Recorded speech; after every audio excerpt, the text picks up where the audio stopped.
Écoutez, je pense que quelqu'un a résumé l'autre jour l'équation du développement durable, terme que je mets d'ailleurs entre guillemets parce que derrière le mot développement comme derrière le mot durable il peut y avoir des ambiguïtés, mais c'est comment prospérer sans croître. Bon, voilà, c'est dit autrement, comment faire mieux avec moins. Voilà. Et donc il y a, je pense, entre une croissance asymptotique et une décroissance absolue. J'ose espérer que pour vous, pour moi et surtout pour nos enfants, il y a une alternative qui s'appelle la croissance sélective et la décroissance sélective. Et cette sélection qui ne doit pas se faire d'une manière dogmatique ou idéologique, elle doit se faire d'une manière pragmatique, c'est-à-dire en fonction de l'état des ressources, tout simplement. Donc comment faire en sorte de gérer les flux.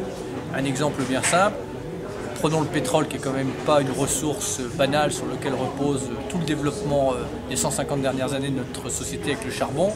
On sait qu'on puise dans un stock fini, on sait qu'on est à proximité du pic pétrolier.